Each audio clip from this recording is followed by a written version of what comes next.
E aí, tudo bem com você? Seja muito bem-vindo a mais um vídeo no nosso canal. Meu nome é Francisco Henrique e hoje nós vamos ler o capítulo 8 de Lucas. Estamos aí no nosso 74º dia de leitura do nosso plano anual de leitura da Bíblia. Se você não participa, mas quer participar, tem interesse de estar aqui junto com a gente lendo as escrituras, por favor, se inscreva e ative o sininho para receber as notificações. Assim você vai receber os vídeos de leitura todos os dias quando eu mandar, tá bom? É isso aí. Se você também já participa do propósito, mas não é inscrito, se inscreva, rapaz, porque assim você não perde, tá bom? Os vídeos de leitura. Também deixe seu like, porque assim você ajuda a propagar mais o canal, tá bom? É isso aí. Então vamos lá. Então vamos orar para a gente começar a leitura de hoje. Senhor, meu Deus, eterno Pai, obrigado mais uma vez por tudo que o Senhor tem feito por cada um de nós. Obrigado por todas as tuas bênçãos. Obrigado por estar aqui neste momento lendo a tua palavra. Em nome de Jesus, que o Senhor venha nos dar graça e sabedoria. Abre os olhos do nosso entendimento, que a gente venha compreender tudo direitinho para a glória do teu nome. Em nome de Jesus, Senhor. É o que te pedimos e te agradecemos. Em nome de Jesus. Amém. Então vamos lá, pessoal. O capítulo 8 aqui de Lucas tem um título assim: Mulheres que seguiam Jesus. Versículo 1 do capítulo 8. Pouco tempo depois, Jesus começou a percorrer as cidades e os povoados vizinhos, anunciando as boas novas a respeito do reino de Deus. Iam com ele os 12, e também algumas mulheres que tinham sido curadas de espíritos impuros e enfermidades. Entre elas estava Maria Madalena, de quem ele havia expulsado 7 demônios, Joana, esposa de Cusa, administrador de Herodes, Susana e muitas outras que contribuíam com seus próprios recursos para o sustento de Jesus e seus discípulos. Olha aí, aqui é onde a gente vê que Maria Madalena tinha 7 demônios dentro dela, enfim, que Jesus expulsou 7 demônios, tá bom? Isso aí. Não quer dizer que ela tinha sido convertida e se afastou dos caminhos do Senhor, não, tá bom, pessoal? Ela só tinha 7 demônios. O gadareno tinha, sei lá, legiões, então uma pessoa pode ter 7. Enfim, agora indo pro versículo 4, ele recebe um título assim: A parábola do semeador. Verso 4. Certo dia, uma grande multidão, vinda de várias cidades, juntou-se para ouvir Jesus, e ele lhes contou uma parábola. Um lavrador saiu para semear. Enquanto espalhava as sementes pelo campo, algumas caíram à beira do caminho, onde foram pisadas, e as aves vieram e as comeram. Outras caíram entre as pedras e começaram a crescer, mas as plantas logo murcharam por falta de umidade. Outras sementes caíram entre os espinhos, que cresceram com elas e sufocaram os brotos. Ainda outras caíram em solo fértil e produziram uma colheita 100 vezes maior que a quantidade semeada. Quando ele terminou de dizer isso, declarou: Quem é capaz de ouvir, ouça com atenção. Seus discípulos lhe perguntaram o que a parábola significava. Ele respondeu: A vocês é permitido entender os segredos do reino de Deus, mas uso parábolas para ensinar aos outros, a fim de que, quando olharem, não vejam. Quando escutarem, não entendam. Este é o significado da parábola. As sementes são a palavra de Deus. As sementes que caíram à beira do caminho representam os que ouvem a mensagem, mas o diabo vem e arranca do coração deles e os impede de crer e ser salvos. As sementes no solo rochoso representam os que ouvem a mensagem e a recebem com alegria. Uma vez, porém, que não têm raízes profundas, creem apenas por um tempo e depois desanimam quando enfrentam provações. As que caíram entre os espinhos representam outros que ouvem a mensagem, mas logo ela é sufocada pelas preocupações, riquezas e prazeres desta vida, de modo que nunca amadurecem. E as que caíram em solo fértil representam os que, com coração bom e receptivo, ouvem a mensagem e aceitam, e com paciência produzem uma grande colheita. Pronto, agora nós vamos para o versículo 16, que recebe o título: A parábola da lâmpada. Verso 16. Não faz sentido acender uma lâmpada e depois cobri-la com uma vasilha, ou escondê-la debaixo da cama. Pelo contrário, ela é colocada num pedestal de onde sai luz, de onde sua luz pode ser vista pelos que entram na casa. Da mesma forma, tudo que está escondido será revelado, e tudo que está oculto virá à luz e será conhecido por todos. Portanto, ouçam com atenção, pois ao que tem, mais lhe será dado, mas do que não tem, até o que pensa ter lhe será tomado. Pronto, agora nós vamos para o versículo 19, que recebe o título: a verdadeira família de Jesus. Verso 19. Então a mãe e os irmãos de Jesus foram vê-lo, mas não conseguiram chegar até ele, por causa da multidão. Alguém disse a Jesus: sua mãe e seus irmãos estão lá fora e querem vê-lo. Jesus respondeu: minha mãe e meus irmãos são aqueles que ouvem a palavra de Deus e a praticam. Agora, no verso 22, tem o título aqui, ó. Recebe um novo título. Jesus acalma a tempestade. Verso 22. Certo dia, Jesus disse a seus discípulos: vamos para o outro lado do mar. Assim, entraram no barco e partiram. Durante a travessia, Jesus caiu no sono. Logo, porém, veio sobre o mar uma forte tempestade. O barco começou a se encher de água, colocando-os em grande perigo.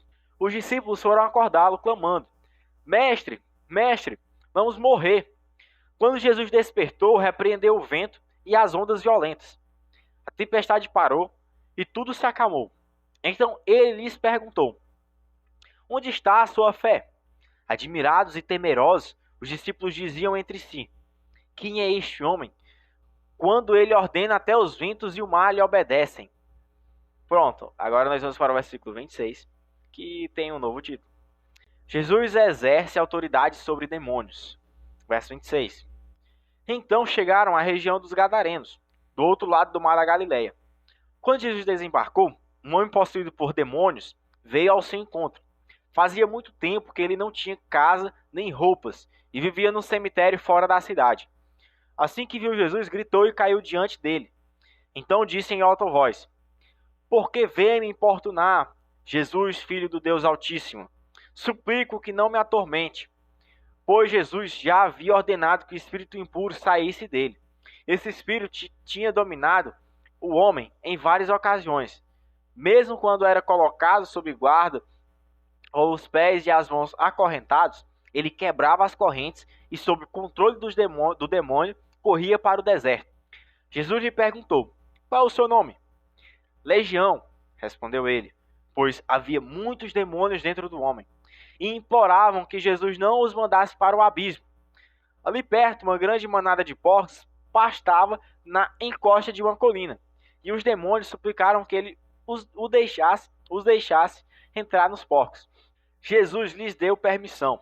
Os demônios saíram do homem e entraram nos porcos, e toda a mandada se atirou pela encosta íngreme para dentro do mar e se afogou. Quando os que cuidavam dos porcos viram isso, fugiram para uma cidade próxima e para os seus arredores, espalhando a notícia. O povo correu para ver o que havia ocorrido. Uma multidão se juntou ao redor de Jesus e eles viram um homem que havia sido liberto dos demônios. Estava sentado aos pés de Jesus, vestido e em perfeito juízo, e todos tiveram medo. Os que presenciaram os acontecimentos contaram aos demais como o homem possuído por demônios tinha sido curado. Todo o povo da região dos Gadarenos suplicou que Jesus fosse embora, pois ficaram muito assustados. Então ele voltou ao barco e partiu. O homem que tinha sido liberto dos demônios suplicou para ir com ele, mas Jesus o mandou para casa, dizendo: volte para sua família e conte a eles tudo que Deus fez por você. E o homem foi pela cidade inteira, anunciando tudo que Jesus tinha feito por ele. Pronto, agora nós vamos para o versículo 40, que recebe um novo título. Jesus cura em resposta à fé. Verso 40. Do outro lado do mar, as multidões receberam Jesus com alegria, pois o estavam esperando. Então um homem chamado Jairo, um dos líderes da sinagoga local, veio e se prostrou aos pés de Jesus, suplicando que ele fosse à sua casa. Sua única filha, de cerca de 12 anos, estava à beira da morte. Jesus o acompanhou, cercado pela multidão. Uma mulher, no meio do povo, sofria havia 12 anos de uma hemorragia, sem encontrar cura. Ela se aproximou por trás de Jesus e tocou na borda de seu manto. No mesmo instante, a hemorragia parou. Quem tocou em mim? Perguntou Jesus. Todos negaram, e Pedro disse: Mestre, a multidão toda se aperta em volta do Senhor. Jesus, no entanto, disse: Alguém certamente tocou em mim, pois senti que de mim saiu o poder. Quando a mulher percebeu que não poderia permanecer despercebida, começou a tremer e caiu de joelhos diante dele. Todos a ouviram explicar por que havia tocado nele e como havia sido curada de imediato. Então ele disse: Filha, sua fé a curou. Vá em paz. Enquanto Jesus ainda falava com a mulher, chegou um mensageiro da casa de Jairo, o líder da sinagoga, a quem disse: Sua filha morreu. Não incomode mais o mestre.